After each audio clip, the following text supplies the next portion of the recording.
What's up, guys? It is Carly here, bringing you day 28 of my 31 Days of Horror 2020, and moving right down the line, we have a movie from 1996, and it is a later sequel known as Amityville Dollhouse. Yes, this is, of course, the Vinegar Syndrome movie. They had released, 4 of the original sequels, being Evil Escapes, It's About Time, Next Generation, New Generation, I always forget what that one's called, and then this one, and, yeah, this was a first-time watch for me. So to get into the plot with this, you essentially have this family. It's kind of a new family because both parents are, well, one parent is divorced and one, their husband had passed away, and they're recently married. The dad has 2 kids of his own, one being a angsty kind of teenage boy and a younger girl, probably around the age of like 8 to 10, and then the mom, she only has one son who's very nerdy.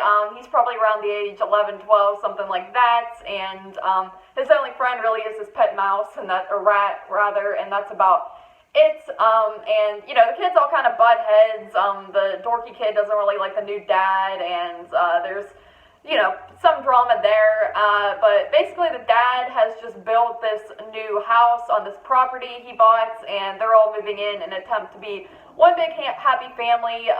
One day the dad is down inside this old shed that he finds on the property, and he finds this dollhouse that happens to be an exact replica of the Amityville house.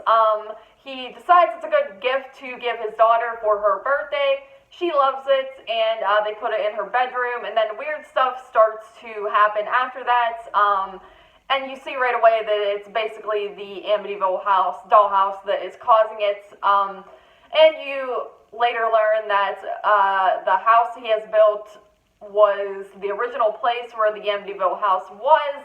It had burnt down, and he built this new house on the ground, so of course it is haunted. So yeah, it is what it is. Amityville Dollhouse, it's a haunted dollhouse movie, much like all these other sequels where, with It's About Time, it's about a haunted clock, the new or next generation, I don't even know if I have no idea. That one I think was about a haunted mirror, and then Evil Escapes, the 4th one, that one was about a haunted lamp. And I've said before, Evil Escapes, I really enjoy that film. That's kind of become a guilty pleasure of mine. I just think it's a lot of fun, and this one, I would say, is on par with that one. I might even like this one a bit better.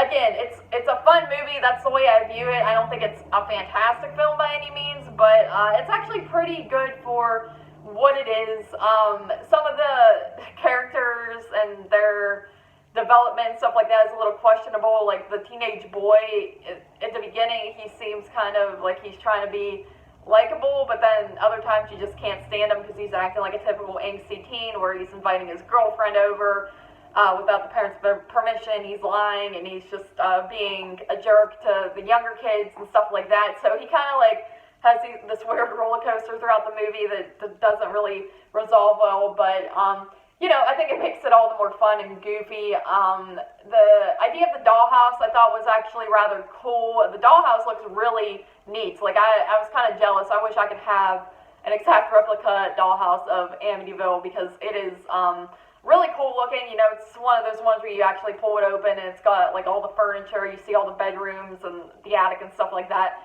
in it. So I thought that was a neato concept. Obviously, probably the neatest concept they came up with because the other ones you have a lamp and a clock. It's About Time.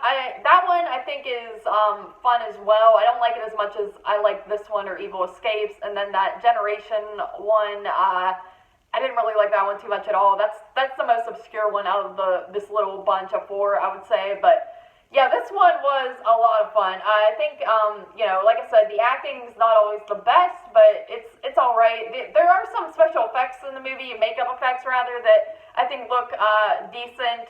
There is a scene where you have this character who has died, and then you got one character who keeps seeing him, and every time you see him, he's more and more kind of gross looking. It almost reminds me of like an American Werewolf in London, where he keeps seeing his friend, and every time he does, he just looks more and more corpsey and dead and disgusting. Not as well done, of course, with the effects, but honestly, pretty good for what I thought from this. But yeah, overall, thought it was fun. I think, if you enjoy these, don't take this too seriously. Obviously, it is an Amityville sequel. You don't want to be comparing it to the first two or anything like that. I don't know. I think this might be a TV movie. I'm not sure. I know Evil Escapes is, but I'm not sure if all of them are, or it's obviously like more low budget and it feels TV movie-esque, but I'm not 100% sure in that. But overall, I had a lot of fun with it. I give this I was at a 7 out of 10, but I think for my overall enjoyment, I'm going to bump it up to a 7.5 out of 10 because I just liked it a lot. It was one of the funnest viewings I think I've had throughout this whole series. There's actually a lot of movies I watched this 31 Days of Horror that I really enjoyed. I think this has been my most successful year so far in terms of movies that I enjoyed a lot versus ones that I'm just okay with. So 7.5 out of 10, Amityville, Dollhouse, 1996. Thank you guys once again for joining me for day 28 of my 31 Days of Horror 2020. And as always, I'll see you tomorrow for day 29.